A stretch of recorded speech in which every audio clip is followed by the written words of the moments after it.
Morning everyone. I'm going to do a video today on, I'm going to do some wood today, but what today is all about, this morning is all about, is clean up, prep work for the wood processor. I'm going to grind some chains. I'm going to show you that, what I use to grind chains.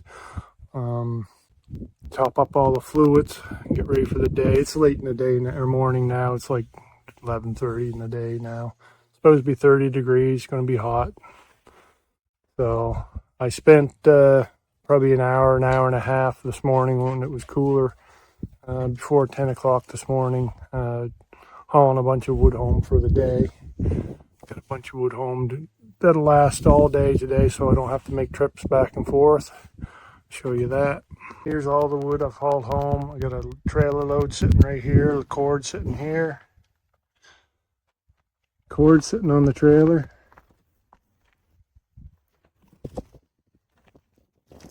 A little bit of wood here. And pretty near a full cord sitting on the rack ready to go. I kind of hand-picked this wood today. This is going to be a chiclet order, I call it. It's going to be 14-inch stove wood. Not my favorite wood to do, but it's a wood order, so I got to get it done and over with. So the advantages of having your own trailer and gear to do this is easy to find. I went this morning and knowing what wood order I was going to do today, and hand-picked the wood for this order. Small wood is what I wanted. Stuff that would only, split once. Maybe I'll have to run some of it through the 4-way splitter, but most of it's just run through the splitter once. And some of it's just going to be round. But this will be, they wanted a small, there's the old log dogs. They wanted smaller wood. They want smaller wood because it's for just a little stove, 14-inch. And I do that as I haul the wood out with the porter too. I try to, I've shown that in a previous video of picking smaller wood out, and kind of hand picking it. It's a good advantage to have when you have your own gear doing your own firewood. You can hand pick it. Yeah, so that's today. But that's not for right now. For right now, I got a mess to clean up, and I despise having a mess. These old totes, they got to be emptied. Got this mess to clean up, and it's just tidy up morning, or for the rest of the morning. I'm gonna dump these totes I have here. I've got some garden boxes that we sawed from that hemlock a couple of videos ago. They're built. So the idea of this is to go in the bottom of the garden boxes. It's kind of, they call it the lasagna effect. Put this in the bottom of the garden box for a mulch to compost and rot, and then put your soil on top. So like say 6 inches of this and 6 or 7 or 8 inches of soil or compost. So that's where this stuff's going to go today. I'm going to dump that in them. And this is fresh stuff from yesterday, from the video yesterday, my 3-cord order yesterday. I'm going to start fresh, put the dry stuff in there and keep it covered up in these totes, because I got one person up the road that likes to take these totes for their animals, for bedding. So I'll start trying to save dry stuff for them. Save it so the rain doesn't get on it. Cover it up when it does rain. So here we go.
hemlock garden boxes right here.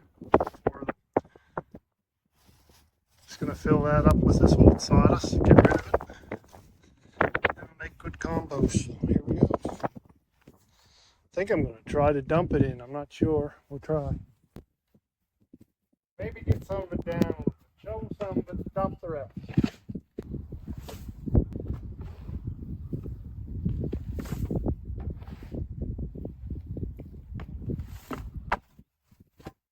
This isn't going to take long. I guess I'll shovel. There, that's all I'm going to put in. And I know, yes, I should put the fabric down, but you know what? It's going to kill out. I got fabric. I don't need it. It's going to kill out. The rest of that up with compost. Nothing coming up through there. Ain't nothing. Let's do the rest of these.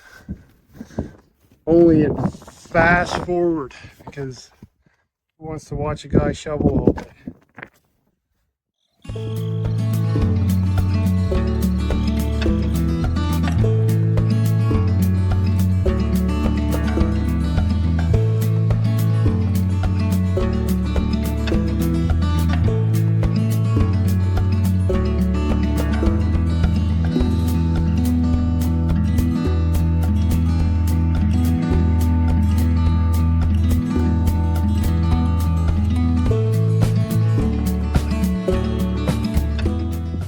There. Now what am I going to do with the rest of the sawdust? I got them all half filled, not quite half. And we'll add the compost after that. I might even show you the finished product today if I get done. But I still got a tote and a half of sawdust.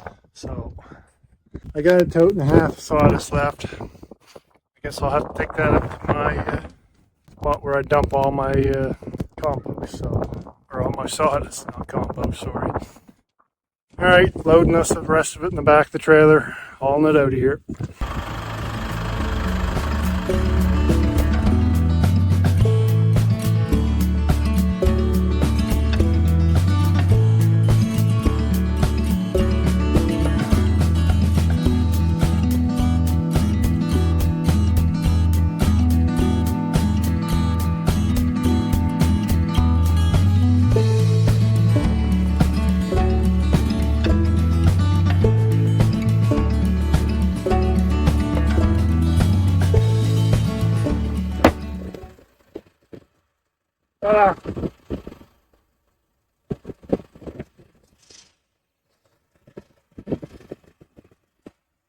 Stupid as this sounds, as silly as this sounds, I know what you're going to say. I already know it. I'm a bit of a procrastinator. Why are you fighting with these stupid bins?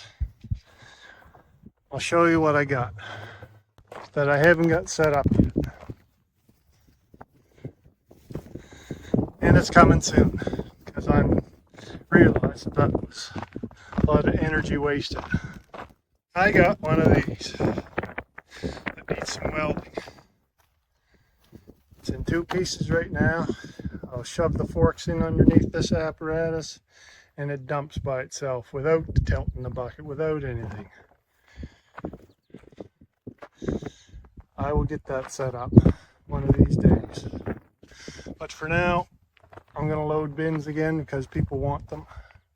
But that's a future plan. That's going to be sitting there and I'm going to be putting sawdust into that and then dumping in my trailer or dumping wherever I can to get rid of it. Because the sawdust is a pain.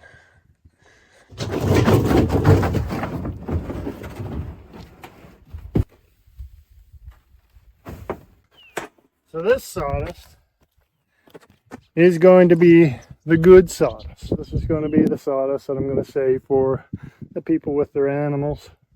And I'm going to try to keep this dry. I say I am, but I don't know if it's going to work. I'm going to try to keep this dry and give it to them when they need it. So I'm going to shovel the dry stuff in and then we're going to continue on getting ready to go here.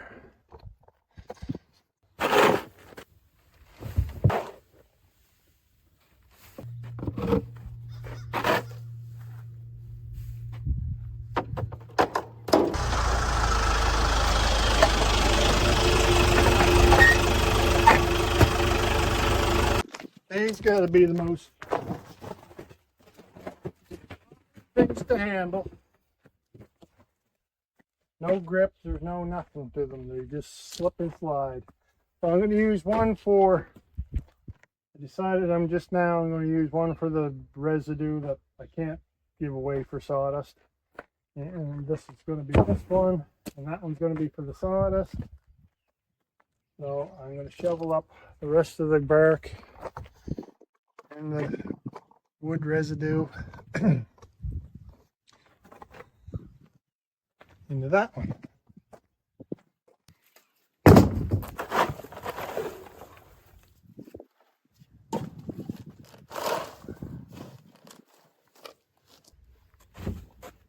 There, I got the work area all cleaned up. Good as it's going to get. It's just going to get full of sawdust and bark again shortly. But for now, now it's cleaned up. Ready to go. My good sawdust bin, my garbage bin.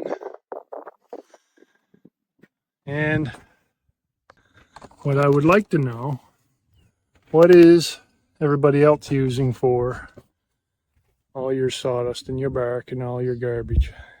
Because it is a pain. Ideally, we would have a little conveyor coming off the wood processor and into one of these containers, or that other container that I just showed you, and go dump it. But I don't have a conveyor to come off it, so the big scoop, that's my conveyor and me doing it. Good exercise too, and I need that. Okay, we're going to head up to the woods and to my dumping spot for my sawdust and bark. Go dump that.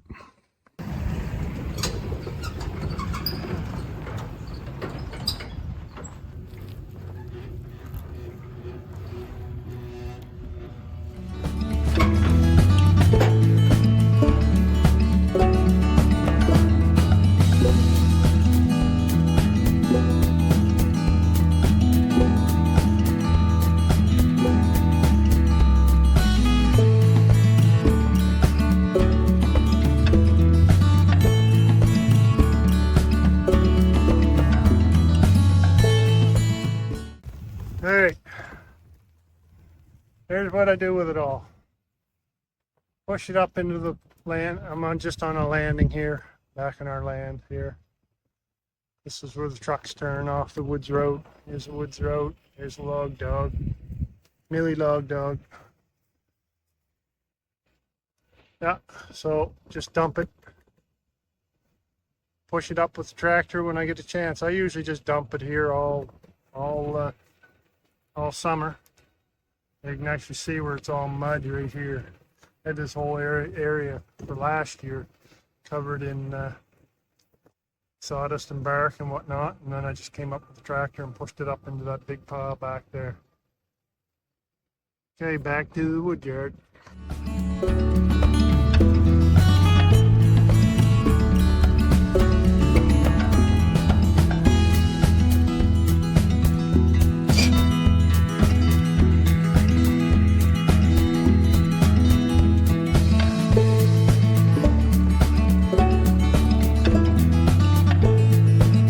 Wood everywhere.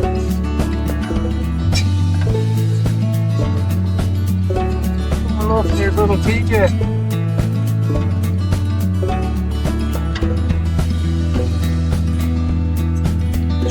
Another little TJ. And back down from the woods, dumping that load off, sawdust off. The only thing I got left to do now is top up the gas and show you a couple things I thought of on the way down. I want to show you some modifications I made to this old wood processor. I find for the type of wood that I do, it's not all stove wood, it's not all 16 inches. Sometimes I do a lot of 20-inch furnace wood here too. So a lot of it I'll take the bigger wood, and a lot of it only needs split once where it's 20-inch, furnace wood, boiler wood, whatever you want to call it. So when I bought this processor, it It had the knife that came on it from the factory, of course, and I found it very time consuming to do the wood. I'll show you why. Here, flip you around here. So I'm just going to pull this knife out. Wedge out and show you what I did to it.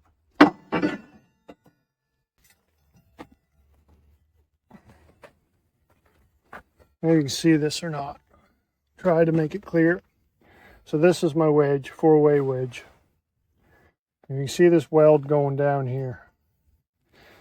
That's as high as the wedge was, or the splitting knife was, for single splits. And I found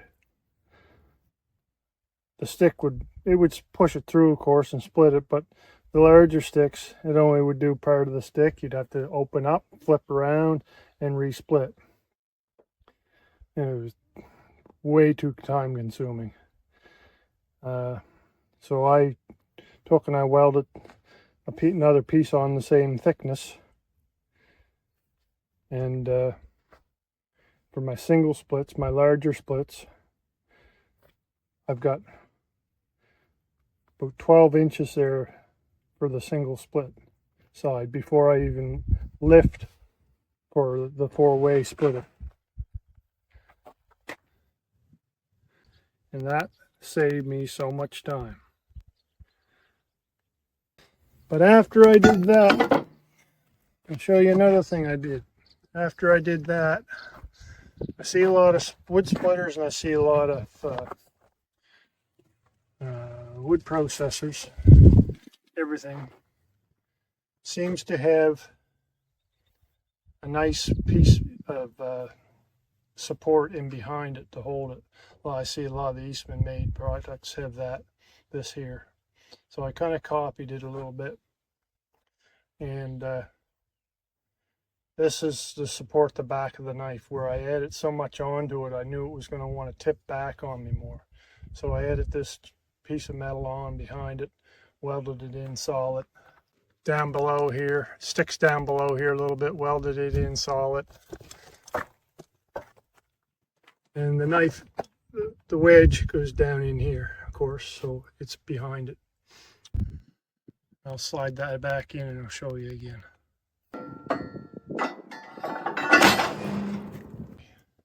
So that's down all the way, and that'll do a single split. You know, probably up to a 20-inch stick, one pass will just go right through, and no flipping it back over again like I was doing when I first got it. I just thought that was the silliest thing in the world. So put that support behind it. Like I say, this piece right here, like a lot of them have wood splitters and processors. Welded it all in solid, and then I can still 4-way split. When I make left, I can still 4-way split. It gives me the option to do both. As you guys seen, this thing is all manual, just pulling levers. As I'm pulling the stick down through, the bar down through, I have to do it with this thing.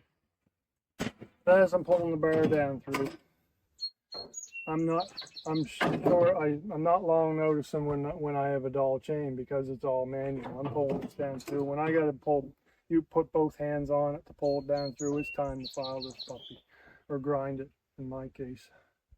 I always grind the chains.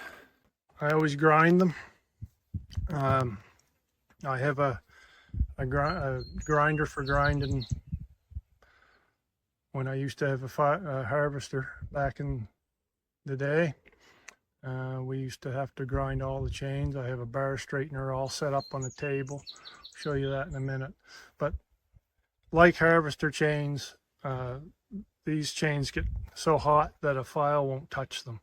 They temper the teeth and they get hard, and a file just, it's just almost like rubbing steel on steel. They don't do a thing. So I'm going to slip this off and I'm going to run this through the grinder. I'll set it up and show you. There it is, all set up on a table. I drug it out from in there, but just so you could all see it. The table I got all set up for when I used to run harvesters. Has the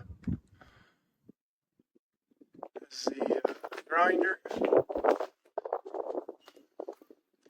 chain brake, and the riveter for your chains when you for fixing broken chains. This big thing over here was for fixing harvester bars. I don't have a harvester bar now to explain, but I'll go get just a normal bar to show you, give you an idea. So I'm going to bar actually it's a bar off the wood processor. It's just a little short 16-inch bar. I'm going to stick it in here quickly and just kind of show you how it would work if you had a bent bar. Because we used to bend bars a lot when we were cutting off the stump, especially hardwood clumps. Anybody that does that knows exactly what I'm talking about. But the bar would go in here. The bar would go in it like this. Picture that, a harvester bar about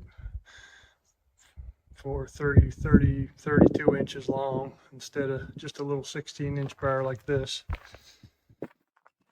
This here, if the bend was here, say in the center, this is set up on, this is a offset cam. Notice the pins at the bottom here, and this is a cam. And you'd have this long, this is about 3 feet, this long bar, and you would put it in there. It would be in there like that, and the cam would come down on the bend like so.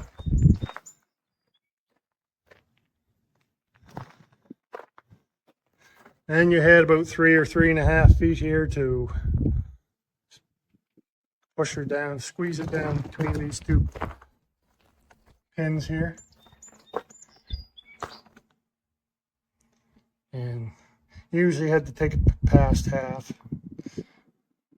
to get it straight, but it would straighten the crookedest bars you ever seen in your life. I got this made at a local machine shop. Seems like it's a simple thing, but it's actually not, because they have different hole settings for pin, to set the pins up for various bars, various pins, whatever you want. It's set up for a whole bunch of different situations. You can see all the holes. So, although it is a simple thing, it took quite a little bit to build, and some brains behind it too. Anyway, get sidetracked here a little bit, but I just want to show you my bar straightener that I used to use when we used to run gear, the harvester. And lots of you guys probably have seen these work before, I'm sure, or used. This is just an old Oregon grinder. I have the grinding wheel here. I got a narrower grinding wheel for, now that I don't have harvesters anymore. This is the one I used to use. This is a carbide one. Apparently they're hard to come by now, I think. It's an old carbide one. And that's what I used to use for harvester bars, but it's a little too big for harvester bars, or sorry, harvester chains, not harvester bars. So I got a narrower disc set up on it now to do saw chains or my processor chains, which is this fella right here. And they'll put a nice edge on the chain when you for grinding, because like I say, the teeth get hardened, and the file doesn't want to do anything for it. So we're just going to go ahead and grind this chain. Let you watch. Set you up a little closer.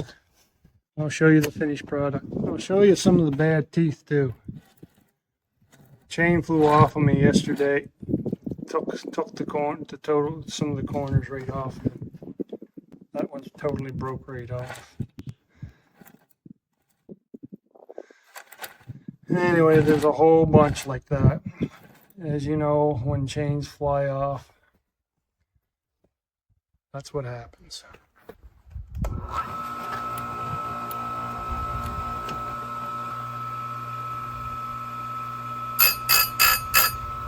Now, where this one has a lot of bad teeth on this side, I'm going to go around twice. So I'm going to start here, and then I'm going to go around, take a little bit off, and then I'm going to adjust it up again and go around again, because if you take too much off at once, it'll heat the tooth up too much and take the temper out of it. So we'll go around once.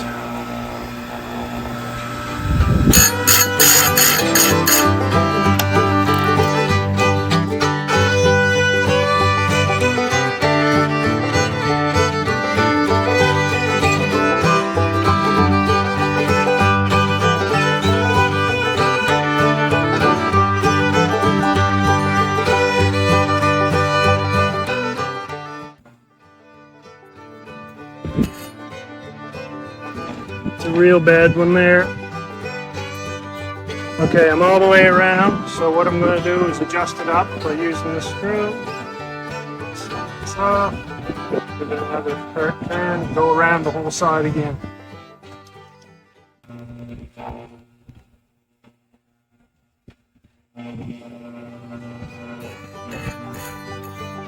There, you can tell that's taken more already by the way it's grinding there.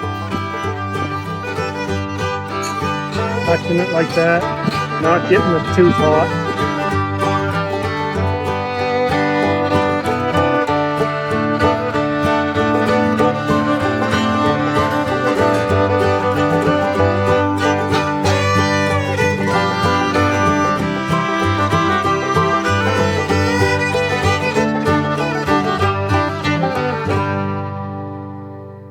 There, we're around once again, second time.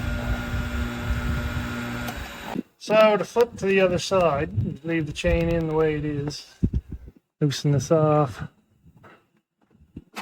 turn that, and I'm at a 20, and I grind at a 25-degree angle for these. Seems to do the trick.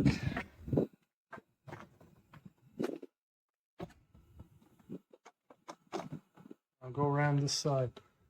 Now, another thing I'll add too is my rakers for the processor anyway, just for the wood processor. I get a little carried away taking the rakers down with it, which I can control anyways. It's got a hydraulic motor, a little more stronger than a saw, so it I don't have to bear down as hard to make a cut. So anything I can do to make my life easier after processing wood all day with that wood processor, your arm gets pretty tired where it's all manual. So I take the rakers down a little more than I should. In this case, probably a lot more than I should, and it just makes the cut a little better. Makes it cut a little better, and it makes it a lot easier on my arms at the end of the day. You do 3/4, so at the end of the day, you're feeling it. But it is good exercise. I don't have to lift weights either. All right, here goes the other side.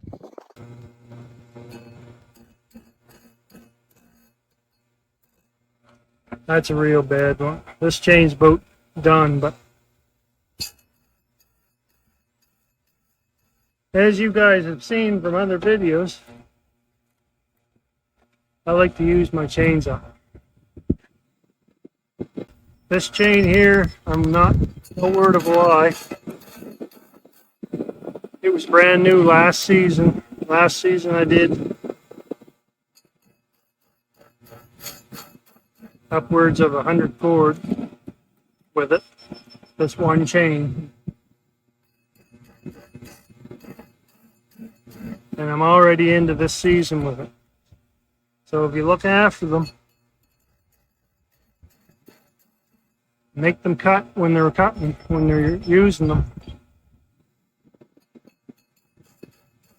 Like any other chain on your saw, whatever, they will last and do a lot of wood. Now mind you, my wood is very clean from, I don't hardly get any mud in any of my sticks. It's all portered out with the porter, so it doesn't get drugged through the mud like you would with a cable skidder or anything else, grapple skidder.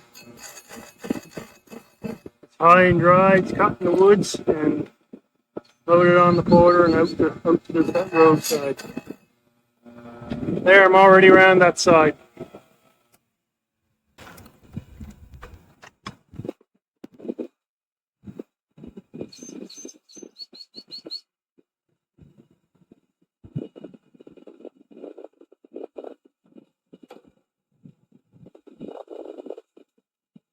There, nice freshly ground edge.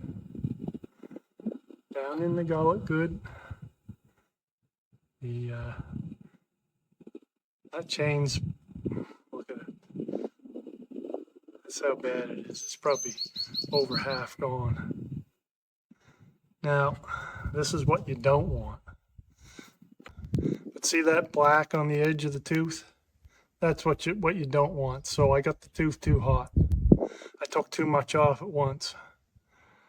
That was on that bad side.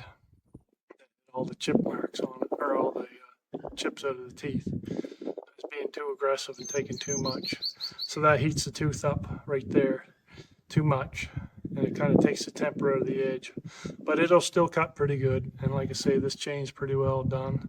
I'm going to see if I can get another 20 or 30 cord of it. 20 anyway. Stop moving it so it'll focus. There we go. I'll probably stick a new one on. I probably won't grind this one again. This will probably be it for this chain. But because it's done a lot of wood. Anyway, that's my setup for grinding chains. Old school grinder. That's all they had at the time. Now they got the automatic ones, so you just set the chain up and away they go. They do it themselves. Bar straighteners, they don't have anything. They use, they call what they have around here, bar tenders, all hydraulic. Straighteners for straightening bars. 20 years ago, that's what I used. Not even 20. Probably closer to 15. I would sit in the garage at night after working all day with a stool in front of this thing, and I would grind chains for hours upon hours because I always left them too long, and I had about 20 chains to do at once.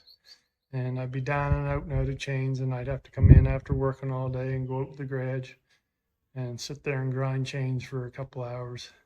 Wasn't fun. I know a lot of people, they hire it out now around here. They'll just throw them in 5-gallon buckets and take them in, hire people to do them. I did all my own with this. All right, back to the wood processor. There, back to the wood processor. I'm going to put this chain back on. One thing I was going to add, I don't use that grinder for my power saw chains.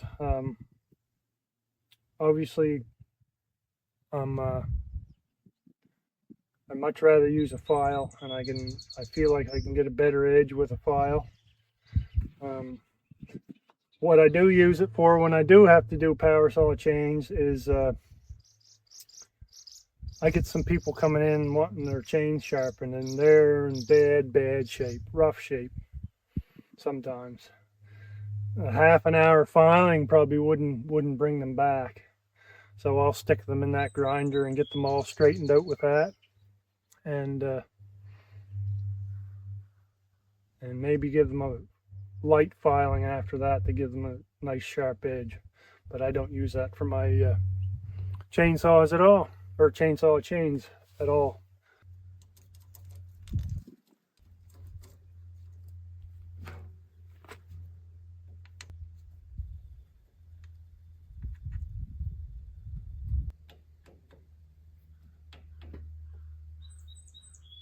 There, just as easy as that. Couple seconds, she's back on, ready to go. Nice sharp chain to start with for this order.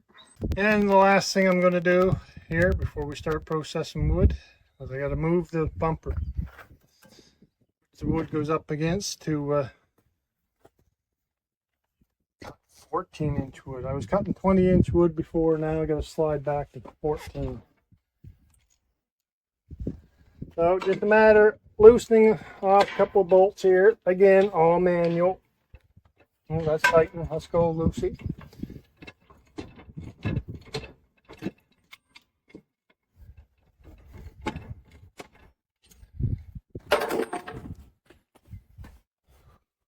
Measuring tape, truck.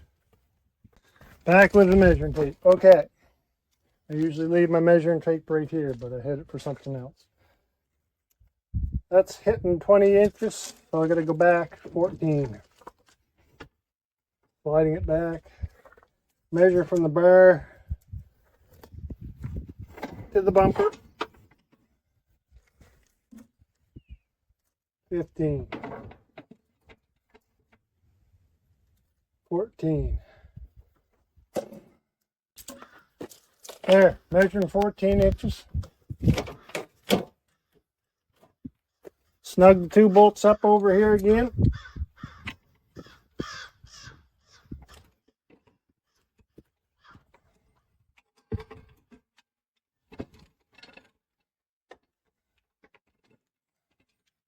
Done.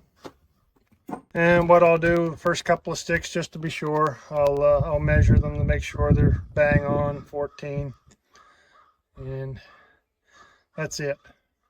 That's it for today's video, everyone. I'm done fooling around with this thing. It took probably a couple of hours here today just to get this thing cleaned up and so on, and everything ready to go. I'm good to go for a while now. I got my totes empty.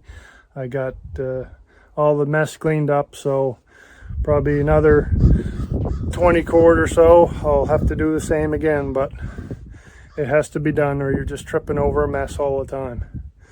So please like and subscribe, and here I go with my 14-inch wood order. Have a nice day.